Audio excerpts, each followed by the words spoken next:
Hello! We are here today to talk a little bit about Sakurai's latest video that he just uploaded to his YouTube channel about the future of Smash. Juicy stuff. This is an interesting video. It started with him telling this interesting story about Super Smash Bros. Brawl and how it came to be and how Nintendo actually announced the game before he knew they were making it.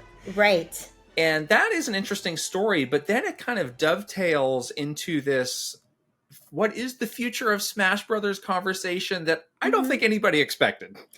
Yeah, I found that to be really kind of bizarre and interesting as well. And usually, I feel like he keeps his stuff a little bit more broad, but this one seems very specific, like he knows something is happening. I have a question for you, and that is, why do you think he made this video? That is the question that I think we all need to discuss and kind of try to answer. Exactly. I don't know. I feel like he's making this video because it must be something he's thinking about. Something must have triggered him to recount the story that was very bizarre of a situation that he was in. And he must be, a bit future looking as well, thinking about, obviously, the next Nintendo console is going to come out at some point. Smash is going to be a very important series for Nintendo, so that is going to be probably part of that next console generation. And what his involvement might be, I think those are questions that he is grappling with, and remembering sort of his past with some past challenges with the series that he's already had. Yeah, we know Sakurai. He's a very smart guy. He's a very purposeful guy. And for people who don't know, you were the Nintendo of America marketing lead on Smash Ultimate. So you know him better than a lot of people. And you have been on those emails and you have seen like the passion and the literal blood, sweat, and tears that he puts into these projects. I have a feeling that the reason he did this video was to send a message basically saying, do not do this to me again. Right. Because in the story, the first time around, it was Mr. Iwata who did it to him. Yeah. Which is surprising because they are good friends, worked at HAL for a long time. Interesting that Mr. Iwata did that without him knowing.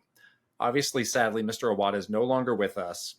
It's an entirely different team at Nintendo. Right. And I don't think they have the same warm, fuzzy relationship that Mr. Iwata did. So Absolutely. I think if they did that again, he would be miffed. Yeah, and even when he was recounting the story with Mr. Iwata, who you very well said, had a very different kind of relationship with him, he still didn't seem very happy about it. I wouldn't be. I wouldn't be either. I think that would just be you'd feel like you're just like trapped in a rock and between a rock and a hard place, right?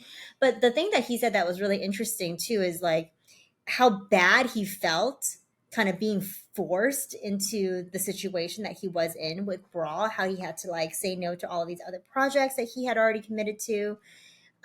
He said, to this day, I still feel very sorry that this has happened. So I don't think he's like over it, honestly. So I think you're totally right. He's basically like, if you do this to me again, like, kind of like our relationship is over. And he ends the video by saying like, I would still like to be, involved and helpful to Nintendo. But if you do this to me again, like, I don't know if I can be, was the kind of the feeling that I got at the end of that, at that video. Yeah. And in the story, he talks about how he did ask the question of like, well, what if I don't want to do this? And they said basically, well, we'll carry over the last game and sort of, just bring it over to the Wii with these features that we want to add. And he didn't think that felt like, the proper grand next step for the series. So he agreed to do it. So even if, you do read the tea leaves and he's trying to send this message, like we think, does that mean they won't do it? And if they did, how would he react? Right. The other thing that I thought was interesting that he brought up is Mr. Aonuma. And he had read the little quote from Mr. Aonuma from the Famitsu article they had written around that time. To me, that it was the same signal as the Mr. Iwata angle to the story where he has like personal relationships with these people that he values, and he sort of did it almost because he felt, sort of onus to those people, or he felt like he wanted to maintain those relationships. And I think what he expects is them to do the same for him. I don't know if Nintendo sees it that way. I think that they're probably going to be more concerned with making sure that Smash is on the next console, and to what price that might be. I think that that's going to be hard to say right now, but it seems like what's important to Nintendo is making sure Smash is a part of the next console generation.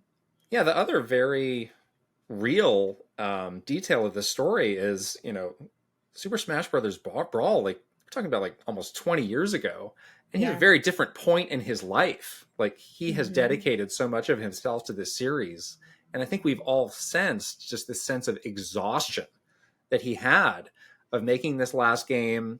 And yet you see him now in these YouTube videos. He's very playful, very fun, true to this is like the real him. Yeah. We know, like, when we were dealing with him when he was making this game, he was not that way. He was stressed out. Yeah. And he really was. I think that is like the honest, like, human toll of this series, and the real question that people need to ask, like, does he even have this in him to do it again? Yeah. And is it like okay to ask this of somebody, a person that has their health to think about, their personal life that he has, like, I don't know if it's fair to ask that of somebody. That this is going to take a very heavy toll on somebody. Like, it's kind of unfair to selfishly ask him to do it and then like back him into this corner, Right.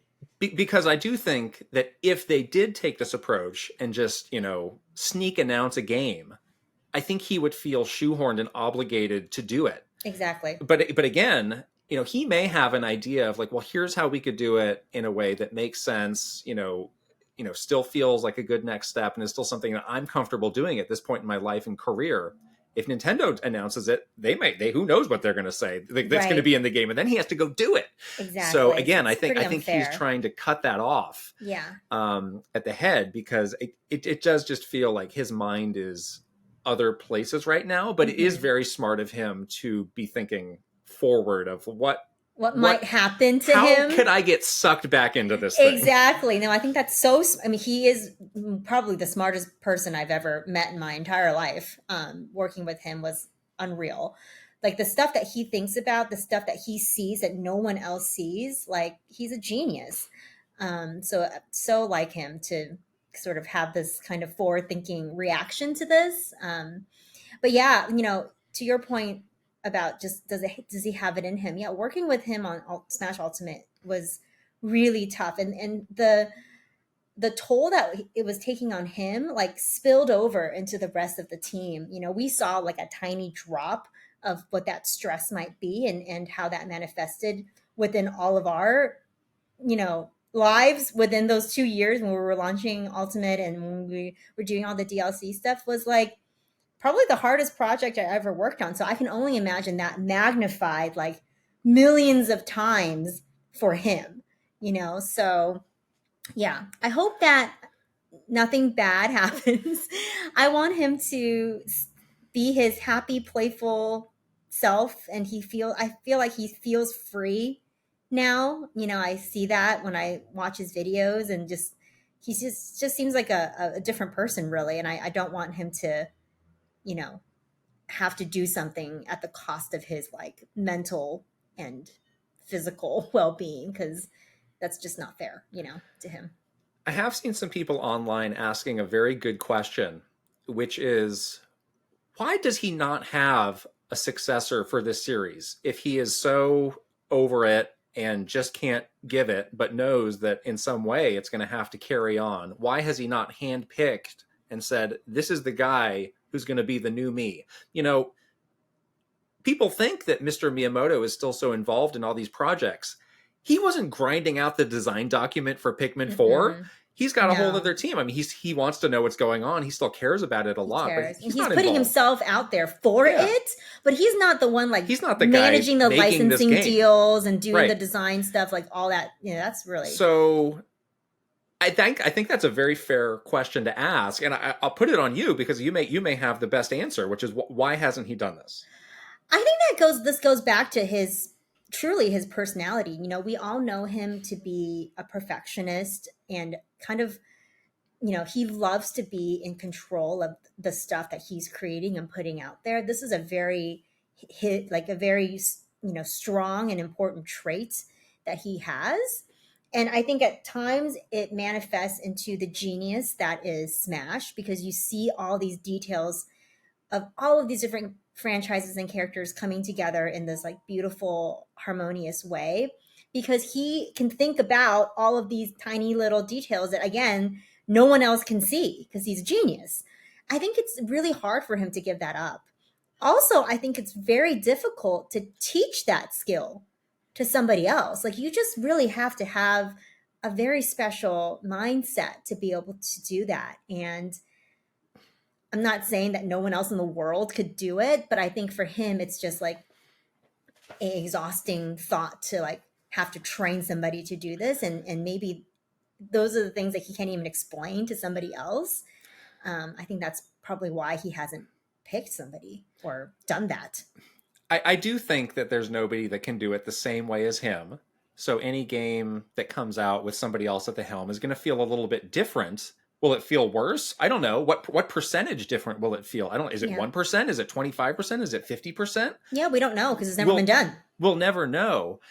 I think, again, going back to just the very human element and him as a person, it might be a process that he's going through now of trying to like get to that point where it's like, okay, time has passed. I've, mentally worked through all these scenarios. Now I'm ready to move on. I'm ready to find the next person. It's been a couple of years.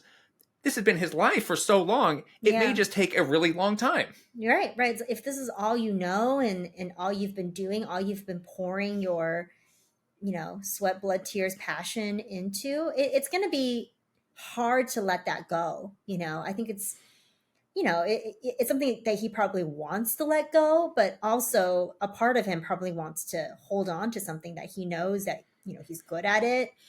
People want him to do it, like that's like a totally like a human thing that everyone might have to grapple with at some point. But his personality in particular, the perfectionism, the control, like those are all things that make Smash awesome, but also things that I think can hold him back from letting go of it as well.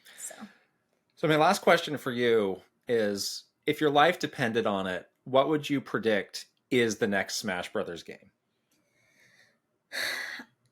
With Smash Ultimate, working on that really just felt like this is the ultimate. The ultimate one. Yeah, I mean, like that's why we called it Smash Ultimate, I mean, he really he said so many times on that when we were working on that project, like this is the one, like this is everything. Everybody is here was literally the tagline. All of the fighters that were added after the fact for 2 years later, and those fighters passes were sort of the last of the last of the last. So I think, if anything, the best solution is to just like make a deluxe version of that and bring it over. We've talked about that before. I think he would like that, honestly, if it would just maintain like the core of Ultimate, and maybe just like some small things can be adjusted to fit with a new console. I think that would be fine. Like, I don't know if there's another brand new Smash game needed. Like, what would you do? Everything else would be the same, right? I agree strongly with that. It is hard to think about like what you could add beyond just like, a new single player mode, but it's like that's not what's bringing people in. Right. I think something where you carry over the core game, all the characters that are already there. Yep. And maybe you add, maybe he signs like, I'll do another like half dozen to 10 characters, and we'll add a couple new stages just to make it so there's something that's new. But that's it. And I think that's something that bridges the gap. helps them manage this transition, really think about what they're going to do, Yeah. and give some separation from this game, so that when we're getting pretty far afield here, so that the system after the Switch 2, they can Right. have a clean slate Yeah. and really start fresh on this series. Because I agree. What do you do next? I don't know. So I Yeah. think They did it. They did everything in Ultimate. Literally. Right. We did it all. And I do think that a version like that would sell incredibly. So it's not like you're falling off a cliff with this series, or it's going to Right. become irrelevant. I think all the people who have this game would love to get a game like that. Yeah, like Ultimate Deluxe. Don't call it Right. that. That's a terrible name. Super but Ultimate. Super Ultimate. Super Smash Brothers New Ultimate. Super Ultimate U. There we go. We just named the game. We just named it. Especially if it's a Switch Pro kind of situation where it's just like an up-res version, or a better graphically more powerful Switch. Like, it would make sense to just add those kinds of features into Ultimate and just carry that over. Right. But yes. Amazing that we just spent 16 minutes talking about his video, which was like 6 minutes long. That's how much was packed into this thing. I know. I watched it so many times. I was like reading every word very carefully, because I think he chooses his words very carefully. He said it in a way that was, I think, he was trying to, send a message. But yeah, it was interesting. I wonder how Nintendo internally is reacting to this. I'm sure there's many reports have been made and filed, and somebody's hair is on fire over there for sure. Someone's running around like, oh no! But yes, interesting to see this drama unfold. I love that he has a YouTube channel where he can share thoughts like this, just very transparently with all of us. And yeah, he's someone that's very special, and I want him to be okay. And yeah, let's all just put good thoughts out there for Mr. Sakurai. That's right. Guess who doesn't have to deal with it? Us. I love that. Yes, that's true. We just get to be like sideline commentators now, which is the best job. All right, well, let us know what you thought of Sakurai's video. If you watched it, if you didn't watch it, we'll put a link below. I'm sure you guys have watched it. If you have other thoughts about all the things that he may or may not have said in that video, let us know in the comments, and we'll talk to you guys later. Bye!